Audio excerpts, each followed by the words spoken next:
결국 실거래가 지수는 대출을 반영해서 움직일 거라고 생각을 한다면은 그냥 4월 이후의 부동산 시장에 대해서는 약세장으로 전망하겠습니다.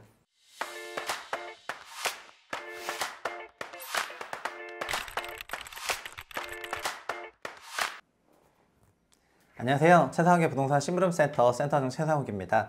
오늘 4.10 선거 후 부동산 시장에 대해서 전달해 드릴 생각인데요.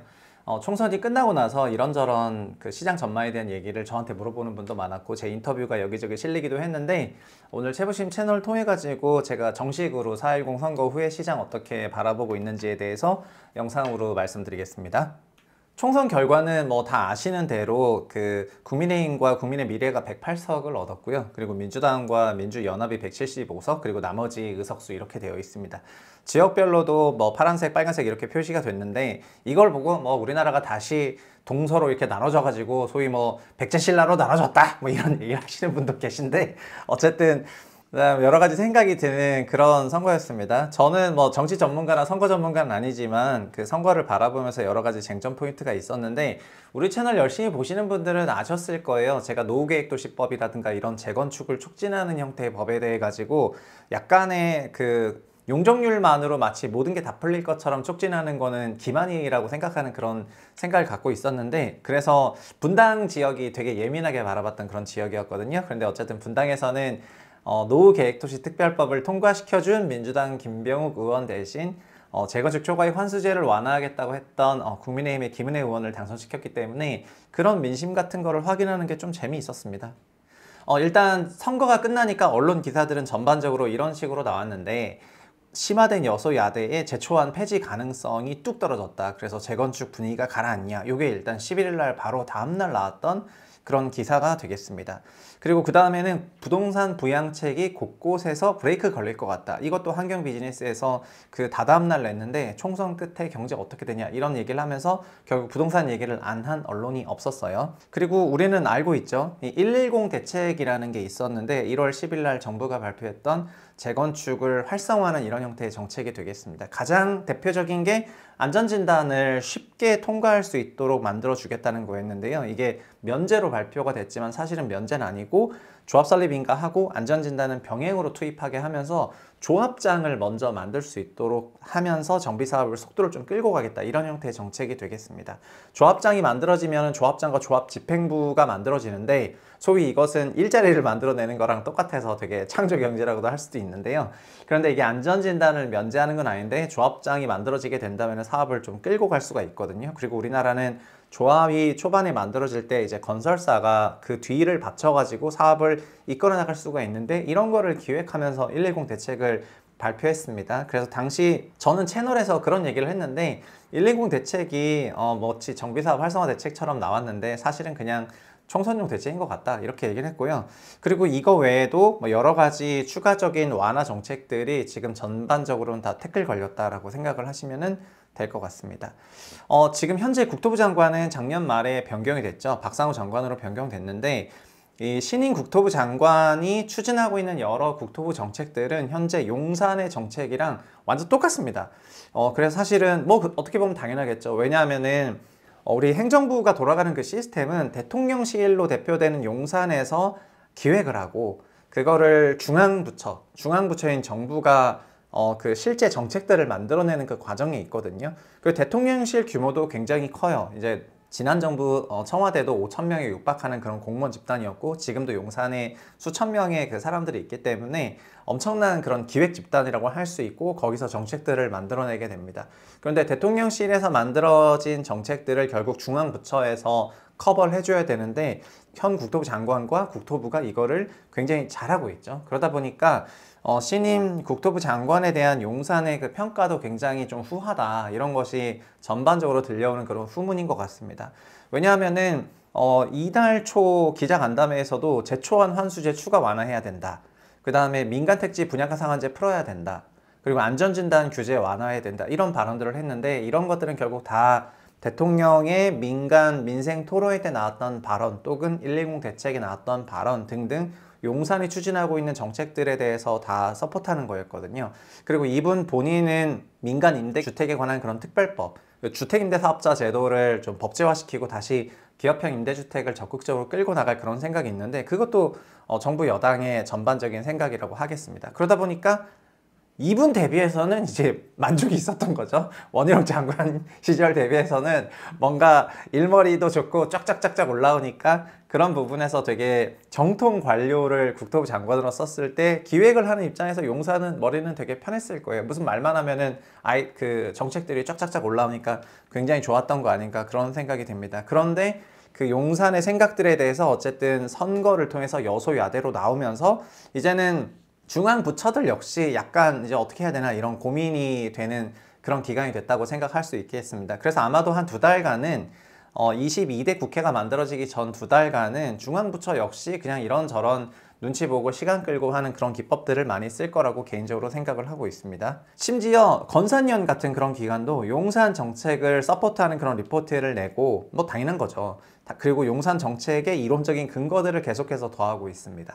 노후계획 정비사업 빨리빨리 해야 된다. 그러려면 특별정비구역 선도하고 지정기준 더 완화적으로 변동해야 되고 분담금을 조절하기 위해서 지금 분담금 때문에 사람들이 곤란해 하잖아요. 그러니까 분담금을 조성하기 위한 별도의 금융구조를 도입해라. 그러니까 이런 쪽에 대출이라든가 여러 가지 금융 지원들을 만들 수 있는 것들을 프로그램을 도입해라. 이런 것들을 얘기하고 있습니다. 분담금은 민간 사업이고 민간 사업에서 개인들이 내야 되는 그런 돈인데 그거를 이제 단기에 조달하기 어려우니까 결국 이쪽 분담금 대출 제도 같은 거 만들라는 거 아닙니까? 그러니까 이런 것들을 다 제도적으로 막 지원하거나 지지하거나 그 근거를 만들어내거나 방법론을 만들어내는 그런 정책들과 이론들을 계속해서 발표하고 있습니다. 규제 푸는 내용이 필요하다는 내용인데 엄청 많아요. 그냥 재건축 속도 빨리 해라. 물량 창출을 위한 공급 규제 개선해라. 그 다음에 미래 대응 및 시장 정상을 위한 수요를 촉진해라. 결국 다 규제 풀라는 얘기가 되겠습니다.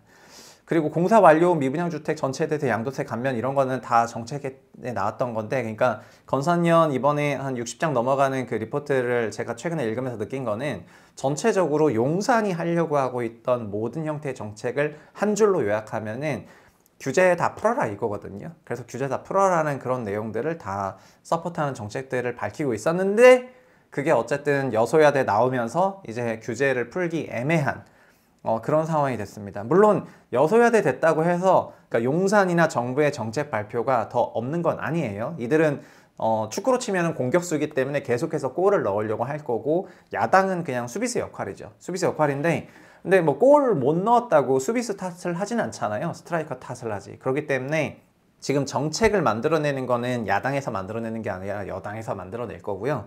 여당에서는 계속해서 골을 넣기 위해서 이런저런 정책들을 계속 쓸 겁니다. 그러니까 야가 무조건 막는다 이런 게 아니라 합의가 되는 것들은 통과가 되긴 할 거예요. 그런데 현재까지 정책들이 발표되던 그런 전반적인 프로세스를 보면은 그냥 용산이 덜렁 기획을 하고 그거를 먼저 발표해버리고 중앙부처가 좀 부랴부랴 이제 따라가면서 서포트했었던 것 같거든요. 근데 이런 일방적인 형태로 발표는 아직 앞으로는 좀 안 되지 않겠냐 이렇게 생각하고 있습니다. 자, 이제 그러다 보니까 PF 시장 얘기를 안 할 수가 없는데요. PF 시장으로 사람들이 슬금슬금 그 분위기를 몰고 가고 있습니다. 뭐냐면은 총선이 끝나고 나니까 여러 정부 부처들이 데이터를 발표하기 시작을 했는데 우리나라 뭐 정부 부채 비중이 굉장히 증가했다거나 등등 이런 지표들을 막 발표하기 시작했습니다. 그러다 보니까 중앙부처에서 이제 슬슬 용산의 눈치를 좀 덜 보는 게 아니냐 이런 얘기가 살짝 나오는 거고 그럼 지금 중앙부처가 관리하고 있는 여러 가지 경제 어젠다들 중에서 가장 큰 어젠다 중 하나는 PF죠.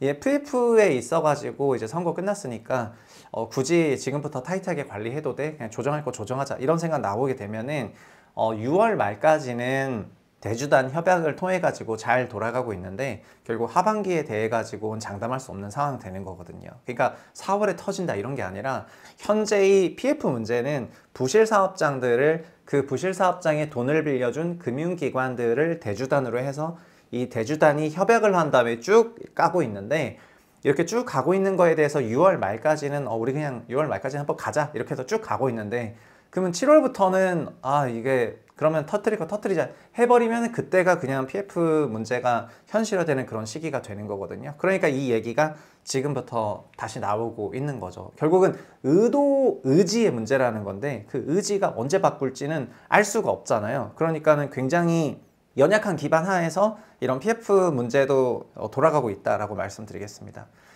그래서 명분을 조금 쌓고 있는데 어떤 명분을 쌓고 있냐면은 PF 위기가 나오게 되면 건설사가 어려워지니까 건설사가 어려워지는 그런 부분에서 결국에는 그 건설사를 나쁘다고 바라보지 않기 위한 명분을 쌓고 있거든요. 그 명분은 우리나라 PF에서 최종 대부자는 건설사가 하고 있는데 이게 문제다. 이런 얘기들을 지금 많이 하고 있습니다. 시공사가 결국 모든 PF의 책임을 다 떠안아야 되는데 그게 문제다. 그러니까 그게 문제라면 뭐죠? 그래서 PF 문제가 생겨서 건설사가 망하게 되면 도와주세요라는 그런 명분을 지금 쌓고 있죠. 그래서 아마 한 달 반 동안은 이런 명분 쌓기 레포트와 명분 쌓기 뉴스들이 상당히 많이 나올 것 같다. 그렇게 말씀을 드리겠습니다. 자, 이런 국면에서 제가 통계 하나 정리를 했는데 우리나라 건설 주택 수주액인데요. 이 파란색으로 보이는 게 주택 수주거든요. 주택 수주는 20년부터 91조, 85조, 92조 이렇게 수주 금액이 상당히 증가를 했습니다. 이게 상위 54%, 52%에 대한 그런 데이터만 정리한 거니까 실제 금액이 이거보다 거의 2배 크다고 생각해도 무방할 건데요. 주택공사의 문제가 빙산의 상부만 보이는 거예요. 왜냐하면 20년, 21년에 수주할 때 현재 공사비 아니었거든요. 공사비는 22년 이후부터 이때 이후부터 폭증했는데 그러다 보니까 20년, 21년, 22년 요 3개 년도에 수주했던 공사비들을 지금 다 올려야 되는 거예요. 건설사 입장에서는. 그렇지 않으면은 저 어마어마한 수주 금액이 다 공사상 손실로 나타나기 때문에 막 경각에 서 있거든요. 그러니까 건설회사들은 지금 거의 모든 조합들을 대상으로 또 모든 발주처를 대상으로 공사비를 높여야 된다라고 이제 엄청나게 강하게 얘기를 하고 있는 거고요.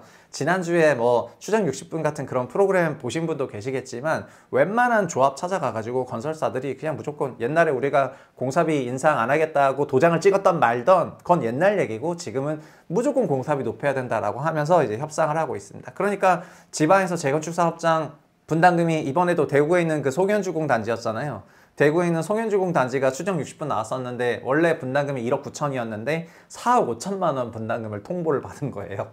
그래서 분담금이 4억 5천만 원이면 야 그냥 나 그냥 새 집 사겠다 약간 이런 말이 나올 정도의 그 분담금을 내라고 건설사가 공사비를 높인 거를 통보를 하니까 아무도 그 조합을 쳐다봐 주지 않아 가지고 결국 대구에서부터 차 타고 올라와 가지고 GS건설 앞에 간 다음에 시위했지 않습니까? 이런 사업장들이 송현주공 하나에서만 나오는 게 아니라 20년, 21년, 22년에 수주했던 사업장들은 건설사들이 아마 일제히 공사비를 높이는 그런 요구가 있을 거고요. 그게 바로 PF 위기입니다. 그게 되지 않는다면 건설사가 로스가 나는 거고 그게 된다고 한다면 결국 정비사업 소유주들이 로스가 나는 거거든요. 결국 이 문제가 풀리려면 주택가격이 더 많이 올라져가지고 모두가 행복해하는 것처럼 보이는 17년부터 19년 같은 그런 상황이 나와야 이 문제가 풀리는 건데 주택가격이 올라오지 않은 상태로 쭉 이어지게 된다면 건설사거나 소유주거나 로스를 누군가 떠안아야 되는 거죠. 그런 문제가 있는 겁니다. 근데 북카페들 논조는 그럼에도 불구하고 이런 식의 텍스트가 돌아서 제가 좀 갖고 왔는데 22대 총선 결과 금투세 도입에 따라서 주식 메리트 하향, 부동산 투자 메리트가 상승한다. 네. 그래서 재개발, 재건축 추진 중인 사업자는 어려워지고 리모는 알아서 살아남는다. 요거는 재개발, 재건축 이제 안 될 거라고 생각하는 거죠. 일기신도 재건축 없다고 보면 돼. 공급 부족이 장기간 심화될 것 같다. 신축 플러스 20년의 구축 강한 상승. 다주택 세금 상승분이랑 주택가격 상승분 간 계산은 개인별로 봐야 되겠지만 똘똘한 한 채. 위에 따라서 서울 수도책 인천 핵심지 수급 몰려서 결국은 기승전 공급부장 우상향의 논리 구조를 만들어내더라고요. 네, 재미가 있는 것 같습니다. 그래서 공급 얘기를 한번 해보면요. 공급 부족이 작년에 어느 정도였냐면은 원래 작년에 25만 5천 호 입주가 있는데 지난주 영상으로 말했지만 작년에 41만 호 입주 예정이었거든요. 41만 호 입주 예정인데 25만 5천 호 입주를 했습니다. 올해도 35만 호 입주한대요. 근데 아마 올해 35만 호 절대 입주 못할 것 같습니다. 올해도 아마 낮은 30만 호 조금 언더에서 입주할 것 같습니다. 왜 그러냐면은 22년을 거치면서 공사 기간이 너무 길어졌어요. 평균 32개월에서 42개월로 늘어나고 있습니다. 그러니까 다 1년씩은 다 늘어나고 있는 거거든요. 그리고 서울을 봐볼까요? 서울은요 23년 입주 물량이 13,000인데요. 이거는 리먼 사태보다 더 적은 거예요. 그러니까 서울은 통계 이래 최저의 입주 물량을 보였다는 거예요. 그러니까 이 정도 입주는 어느 정도 입주냐면은 지금 막 북카페나 이런 데서 얘기하는 게 작년에 공급이 없었기 때문에 26년, 27년 입주 절벽 온다 이렇게 하는 거잖아요. 그 입주 절벽 수준만큼의 절벽이 이미 작년에 왔다는 거예요. 작년에 13,000 입주를 했어요. 원래 계획은 얼마였냐? 작년에 33,000호 입주할 거라고 생각을 했습니다. 근데 13,000 입주한 겁니다. 그러니까 완전 초저 입주한 거고 이게 전세가 강세의 원인 중에 하나입니다. 입주 물량이랑 전세가는 어느 정도 영향을 주고 봤는데 입주 물량이 너무 적기 때문에 전세가가 좀 셌다는 겁니다. 그러면은 작년에 원래 입주했어야 됐기로 했었던 그 물량이 지금 붕 떠 있지만 미래에는 입주를 하겠죠? 그러니까 올해는 뭐 25,000세대 입주할 걸로 예상을 하고 있는데 어쨌든 이런 미뤄진 입주들이 그냥 순차를 두고 입주되기 시작을 하면은 우리는 뭐다? 입주 절벽도 이미 한번 경험했다는 겁니다.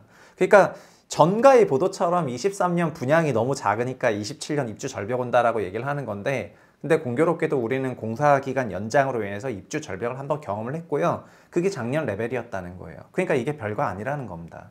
마지막으로 이 멸실 물량을 좀 봐야 되는데요. 주택이 그냥 다 서 있는 게 아니라 재건축을 하게 되면은 정비사업을 하면은 주택에 멸실이 생기거든요. 멸실 물량이 결코 작은 레벨이 아닙니다. 16년부터 멸실은 어느 정도였냐면은 11,000세대가 멸실을 했습니다. 16년에 서울 기준으로. 그러니까 16년에 27,000이 입주했다고 알려져 있었어요. 그렇지만 그 해에 11,000세대가 빠졌어요. 그럼 순 입주는 16,000이 되는 거죠. 그러니까 16년도 16,000, 17년도는요 29,000세대가 입주를 했다고 돼 있는데 이때 15,000이 빠졌어요. 그럼 실질 14,000 입주한 거예요. 그러니까 16년과 17년은 입주가 되게 타이트했다는 거예요. 심지어 그때는 수요도 올라가고 있었는데 18년 정도 돼서야 38,000 입주하고 7,000세대 빠지고 근데 19년, 20년, 21년 보시면은 19, 20, 21년엔 제로금리 나오면서 이제 수요가 완전 터졌잖아요. 근데 이때는 12,000호, 9,000호, 7,000호 드디어 작년 처음으로 재작년이죠. 재작년 처음으로 1200세대에 빠졌거든요. 23년 통계는 아직 없습니다. 근데 이 말은 뭐냐면은 우리가 입주 물량만 보다 보니까 이 멸실 물량을 못 보고 있는데 멸실 물량을 못 보고 있으니까 실제 주택 재고가 얼마나 타이트하게 빠지고 있는 건지를 잘 모른다는 거예요. 만약에 23년에 멸실 데이터가 나올 건데 23년 멸실 데이터가 3,000세대 넘어버리면은 서울 역사상 처음으로 1년 주택 입주 물량이 10,000세대, 실질 10,000세대 이하로 내려갔던 그런 시장이 되는 거고 이거는 엄청난 공급 위축 효과나 마찬가지인 거예요. 그리고 이때 멸실했던 요 물량들 있잖아요. 결국은 입주를 하게 될 거거든요. 근데 정비사업은 그런 겁니다. 활성화시키면은 멸실이 확대가 되는 과정에서 재고 축소가 일어나고요. 정비사업 기간이 길어지면 길어질수록 재고 축소 기간도 길어져요. 이 없어진 것들은 다 없어진 거지 않습니까? 그러니까 언젠간 준공이 될 겁니다. 근데 공사 기간이 길어진다. 입주가 늦어진다. 그럼 어떤 효과가 나냐면은 멸실로 인한 재고 축소 효과가 나는 거죠. 제가 정비사업 멸실을 뭐 반대한다, 정비사업 반대한다 이런 게 아니라 많은 사람들이 그냥 주택 공급에 대해 가지고 분양이나 입주만 보면서 너무 나이브하게 주택 공급 없을 것 같다 이렇게 생각하시는 경우가 있는데 이미 우리는 작년에 최저 입주 경험을 했고 그리고 16년, 17년에도 그렇게 그때 입주 괜찮은 편이었는데 멸실이 엄청나게 확대가 되면서 입주 물량, 순입주가 감소하는 그런 기간을 경험을 했었고 그러다 보니까 둘을 같이 봐야 된다고 말씀드리겠고 이건 서울뿐만 아니라 전국 레벨로 보더라도 똑같습니다. 22년에 막 15만 원 넘는 그런 물량이 멸실했기 때문에 멸실 물량 보면은 그냥 엄청나다 이렇게 말씀을 드리겠습니다. 그래서 지금 이제 드리고 싶은 결론은 그건데요. 총선 이후 어떻게 될 것 같냐? 결국 저는 그 가계부채가 이거에 대한 결과를 다 가지고 있다 생각하는데 지난주 금요일에 가계부채 데이터가 떴죠? 4.9조 원의 감소가 떴습니다. 그리고 4.9조 원의 감소가 뜨니까 드는 생각이 뭐냐면은 대한민국 가구는 이제 부동산 시장에 대해서 완전 네거티브하게 다시 뷰를 바꿨다 이렇게 그냥 말씀드리겠습니다. 올해는 아마도 1분기가 주택시장이 가장 활성화된 시장이었을 거고요. 안타깝지만 4월 총선 이후부터는 주택시장이 다시금 현저한 위축세로 전환될 것이다 이렇게 얘기하겠습니다. 많은 사람들이 여소야대가 유지됐기 때문에 부동산 시장은 달라지는 게 없다 이렇게 생각들을 하실 수가 있는데 여소야대 구조의 종전 21대 국회 여소야대와 22대는 뭐가 다르냐면은 올해 1월부터 4월까지 어쨌든 부동산 부양책이 어마어마하게 발표가 됐고요. 그 어마어마하게 발표된 부양책에 대해서 기대감이 있었던 게 사실입니다. 근데 이제는 그 기대감이 사라질 법한 환경이 됐죠. 근데 이걸 누가 먼저 느꼈어요? 가계가 먼저 느낀 거예요. 제가 말해서 이렇게 되는 게 아니라 3월달 통계인 가계가 어떻게 느꼈냐면은 이거 선거 이렇게 돼가지고 부양책 잘 안 될 것 같네. 보수적으로 가야 되겠다. 그래서 바로 대출을 줄였어요. 4조 9천억으로. 마이너스 4.9조 나온 거는 22년, 23년 수준만큼 나온 건데 아마도 이게 앞으로도 어떻게 될지는 좀 더 지켜보긴 해야 되겠지만 이렇게 지금 추세적으로 마이너스가 나오는 상황에서는 가격 강세가 나오기 어려워요. 왜냐? 이렇거든요. 실제 우리나라 대출이 이렇게 감소되고 위축되는 가격에서부터 주택가격 강세는 결국 대출이 받쳐줘야 돼요. 근데 대출이 받쳐오지 못하게 되면은 대출이 없는 기간에 보시면 아시겠지만 결국 상당한 약세를 보이게 되거든요. 작년의 강세도 결국 대출이 받쳐준 거예요. 근데 지금 약간 강세가 살짝 나왔던 것들은 이런 것들도 결국 신생아론 포함해서 여러 가지 프로그램들이 있었고 주담대는 확장세가 있었고 등등 있었지만 3월부터는 어떻게 됐냐면 결국 이렇게 내려갔잖아요. 그럼 이게 어떻게 될지 모르겠지만 보면은 요선이 아직은 2달을 후행하는 건데요. 결국 실거래가 지수는 대출을 반영해서 움직일 거라고 생각을 한다면은 그냥 4월 이후의 부동산 시장에 대해서는 약세장으로 전망하겠습니다. 이상입니다. 감사합니다.